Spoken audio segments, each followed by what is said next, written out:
looking back a little bit at Rice just for a brief moment, obviously we're very happy with the win and excited for the players and the staff and the university and everybody involved. But at the same time, I think there was a lot of things we can learn from, and hopefully we will and get them corrected. If we do, I think we'll benefit from it. But if we don't, then we'll continue to struggle in these areas. The most disappointing thing to me was the kicking game. Nobody has spent as much time as we had done on the kicking game, and at the same time, I thought we were very poor in that regard. And I'm not really talking about the kickers per se. I'm talking about the people on the covers and return game and that type of stuff. So that was very disappointing. I think the penalties. We had 4 offside penalties offensively. We had 2 defensively, which are inexcusable.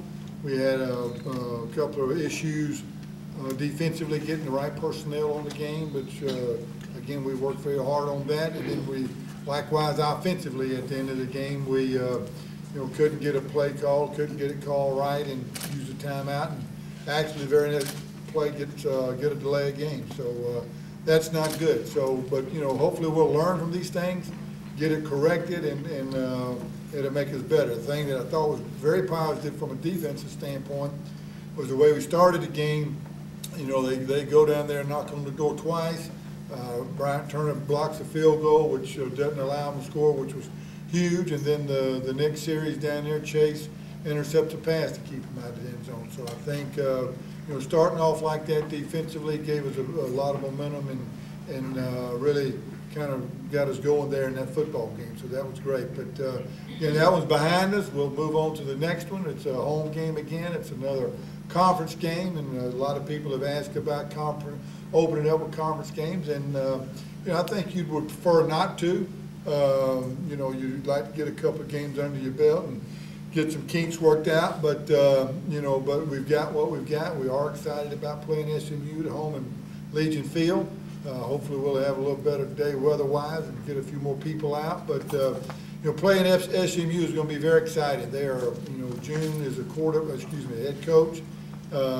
He's obviously been involved in the run and shoot. It's funny, I asked the players early if y'all remember the run and shoot, and they don't remember, and everything's a spread, So, but it's 4 wide out offense that they throw the ball a good bit.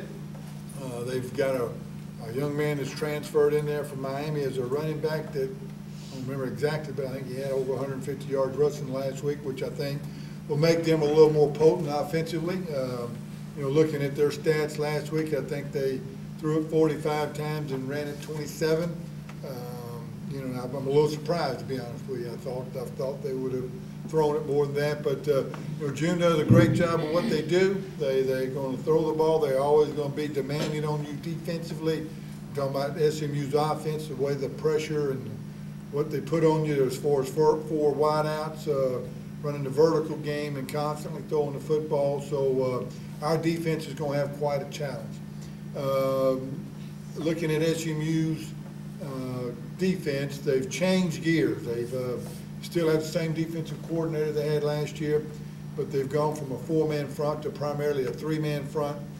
They're bringing more pressure, and I wouldn't call it all-out blitz. They're just doing a nice job of bringing either 3 to 5 guys, but bringing in different ones all the time, which can cause some problems for you, protection-wise and blocking scheme-wise, being alert and being aware of where everybody's at. So they've changed gears defensively. They got them playing extremely hard. And it's the first thing I turned the film on yesterday when I got through with the Rice game and looking at SMU is, their defense is flying and swarming the football, and so they're excited about whatever it is they changed and what direction they're headed. And then kicking game, they do an excellent job. They returned a punt for a kickoff, had several kickoffs, returned to midfield, and so that's the one area that again we've really got to work hard to improve on. But we got a lot of work to do this week. We'll get at it. Today's our day off, like always. We'll get at it tomorrow, bright and early as far as practicing, and hopefully we'll have a good week and be productive. Questions? You mentioned the 2 big defensive plays early. They started, Rice started 5 drives on the UAB side of the 50 in the first half, and you still held them to just 3. Besides those 2 plays, does does that say to you that your defense can step up and really make pressure situations? Well, we talked about it yesterday in the meeting, and, we practice it, but we've been practicing for a couple of years now and haven't been successful at it. But just because someone gets in the red zone, or just because someone gets on the 5 or the 1 or wherever they get, doesn't mean they got to score. And so, yeah, I think it was huge for our guys to stop, for our defense to stop them from scoring. And I know it felt like a big momentum to me when we blocked that field goal. I said, yes, we finally, that helped. And first drive offensively, we struggled. We were 3 and out. Had a bad snap on the punt, and not a good punt, and so but defensively they stepped up and answered the bell, and that's great.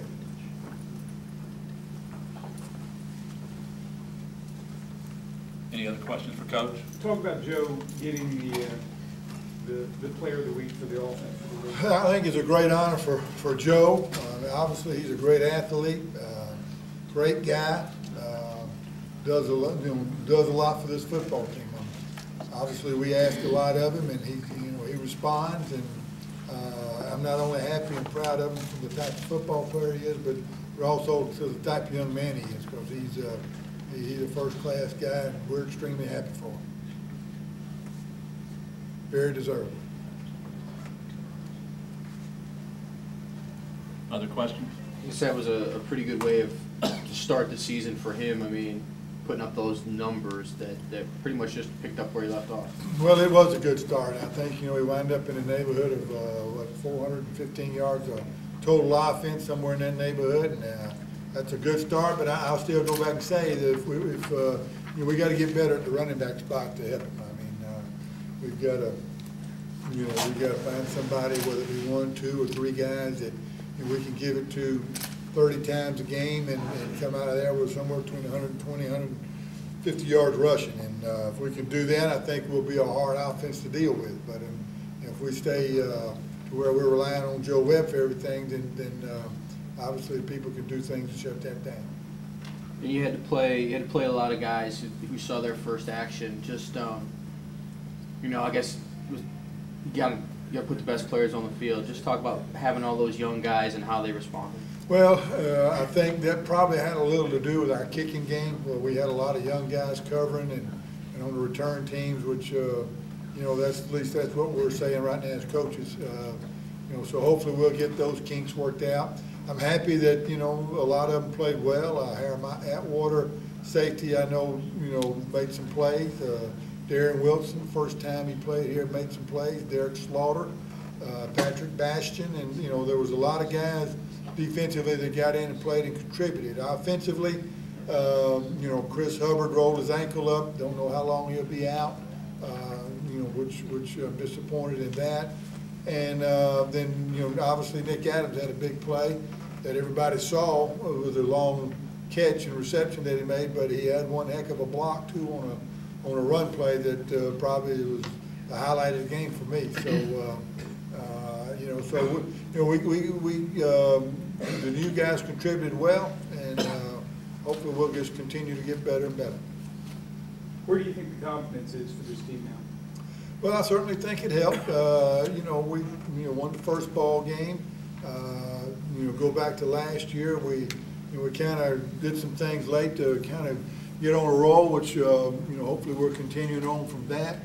I think the confidence of this football team right now is pretty good, but I think we better be careful because we're only as good as your last outing, and that one Saturday's over. We got to get ready for the next one. As coaches, you can say you better be careful, but who on the team do you look to as leaders to kind of make sure that happens? Well, I think offensively, a couple of guys stand out is Joe. Joe's the best leader on this football team. I think Jake Sykes does a nice job with that. Defensively, we got Darren Wilson's done, I think, stepped up and done some good things. Bryant Turner, seems to be getting involved in some things like that. And then, but that's kind of where we're at. But we'll remind them well enough as coaches to make sure we have their attention.